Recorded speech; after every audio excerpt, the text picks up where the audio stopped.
Modul 1, bagian 3, yaitu tentang pemahaman tinggi dan medan gaya berat bumi. Topik tentang geoid ini akan dimulai dengan pertanyaan sederhana, kemanakah air mengalir? Orang awam dengan sederhana pada umumnya akan menjawab dari tempat yang lebih tinggi ke tempat yang lebih rendah. Jawaban tersebut tidak sepenuhnya benar, bisa pula tidak. Pada kalimat jawaban tersebut terdapat kata tinggi. Nah, selanjutnya apa yang dimaksud dengan kata tinggi? Penafsiran sederhana adalah jarak vertikal dari satu tempat ke suatu tempat yang dikatakan sebagai ketinggian 0. Demikian pula jarak vertikal dan ketinggian 0 tersebut bisa diartikan bermacam-macam. Terlihat pada gambar di kanan, kemanakah air yang mengalir? Apakah sesuai dengan vektor kuning ataukah sesuai dengan vektor merah? Sebenarnya fenomena tersebut tidak bisa dijelaskan melalui penafsiran geometrik semata, di mana fenomena mengalir adalah fenomena fisika. Berdasarkan hukum-hukum fisika dapat dijelaskan bahwa air mengalir dari satu tempat ke tempat lainnya disebabkan oleh adanya gaya berat atau gravity yang selalu terindera di seluruh permukaan bumi. Mudahnya, air bergerak dari tempat yang mempunyai potensial gaya berat rendah ke tempat potensial gaya berat yang lebih tinggi. Mengapa hal ini bisa terjadi?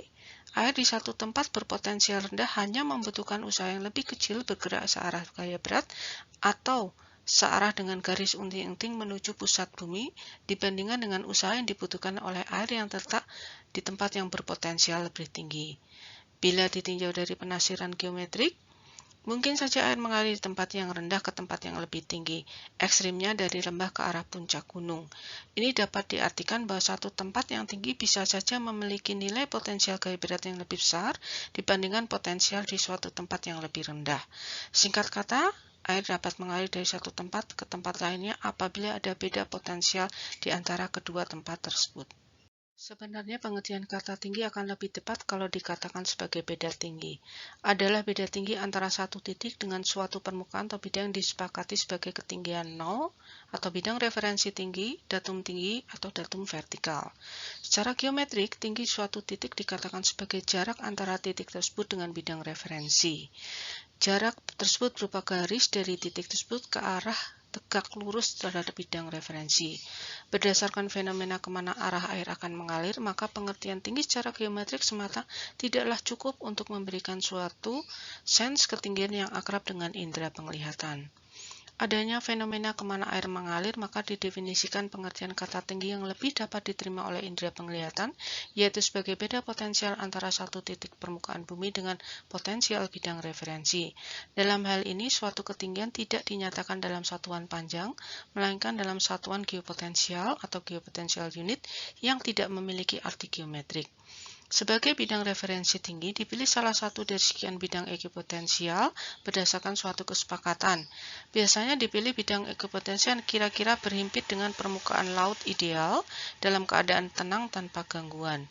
Bidang ekipotensial adalah bidang yang memiliki titik-titik di permukaan yang mempunyai potensial yang sama, sehingga di permukaan ini air tidak akan mengalir kemanapun. Agar nilai ketinggian yang dinyatakan dalam satuan geopotensial tersebut memiliki arti geometrik, maka dilakukan konversi ke satuan panjang. Tergantung bagaimana cara melakukan konversinya, sehingga nanti akan dibahas tentang berbagai sistem tinggi, yaitu sistem tinggi dinamik, ortometrik, dan normal. Pada gambar kiri terlihat bahwa kemanakah air mengalir, apakah dari titik A menuju B atau dari titik B menuju A, di mana secara geometrik terlihat bahwa titik B lebih tinggi daripada A. Jawabannya adalah pada gambar di bawahnya, bahwa air akan mengalir dari bidang ekipotensial yang memiliki nilai lebih tinggi, yaitu dari A, menuju ke bidang potensial yang lebih rendah, yaitu B. Apakah gaya berat tersebut? Gaya berat adalah pada saat kondisi bumi diam, maka akan muncul gaya gravitasi, yaitu gaya tarik-menarik antara partikel massa yang besarnya berbanding lurus dengan hasil perkalian partikel-partikel massa itu dan berbanding terbalik dengan kuadrat jaraknya, tetapi pada kenyataan bumi itu mengalami rotasi pada sumbunya sehingga memunculkan gaya sentrifugal. Gaya sentrifugal adalah gaya yang muncul akibat rotasi bumi di setiap massa yang ada di bumi. Nah, resultan dari kedua hal tersebut yang kita sebut sebagai gaya berat. Selanjutnya, bagaimana dengan fenomena medan gaya berat tersebut di alam? Apakah hanya teori atau memiliki relevansi dengan fenomena alam lainnya? Kemudian bagaimana variasinya dalam spasial dan temporal? Sebagaimana yang terlihat pada gambar, adalah keterkaitan antara medan gaya berat bumi dengan geoid yang akan kita tentukan nantinya. Sebagaimana diketahui bahwa fenomena medan gaya berat bumi banyak mempengaruhi seperti lintasan orbit, mengecilnya gaya gravitasi di luar angkasa, keterkaitan antara fenomena anomali gaya berat dengan topografi, kemudian arus, gelombang di laut, dan sebagainya macamnya. Fenomena medan gaya berat bumi sebagaimana yang terlihat pada slide-slide sebelumnya memiliki variasi spasial dan temporal. Besarnya variasi spasial temporal terlihat pada grafik ini. Sebagai contoh, untuk Earth tides itu nilainya berkisar 30 mg.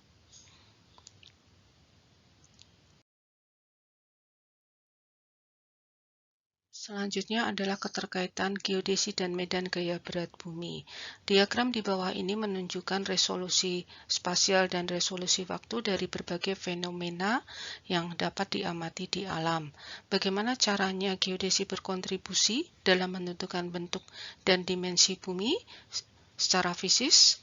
Maka terlihat bahwa menggunakan satelit altimetri, kita bisa mengamati sebagai contoh adalah sea level change, kemudian quasi-static ocean bathymetry, kemudian menggunakan berbagai metode satelit yaitu CHEM, GRACE, dan QC, kita juga bisa mengamati berbagai hal dari resolusi statik sampai dengan monthly, kemudian secara terestrial maupun airborne, kita juga bisa mengamati dari fenomena statik maupun sekular.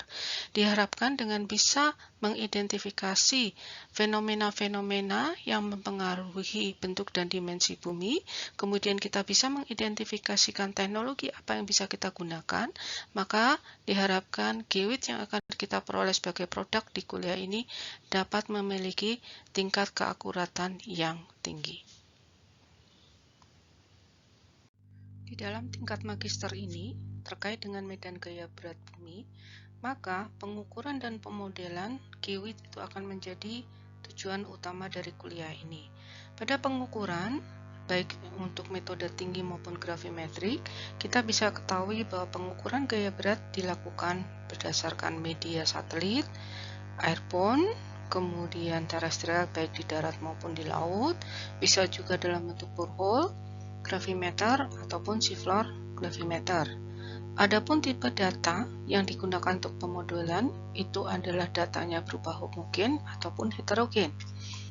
Dalam kaitannya dengan penentuan geoid, pendekatan geometrik yang akan digunakan di sini adalah astrogeodetic leveling dan tingiometrik, sedangkan pendekatan gravimetrik itu adalah menggunakan data-data tersebut, baik bersifat homogen maupun heterogen, menggunakan pendekatan Stokes, Hotin, Fenning-Maines, Molodensky, dan model geoid global.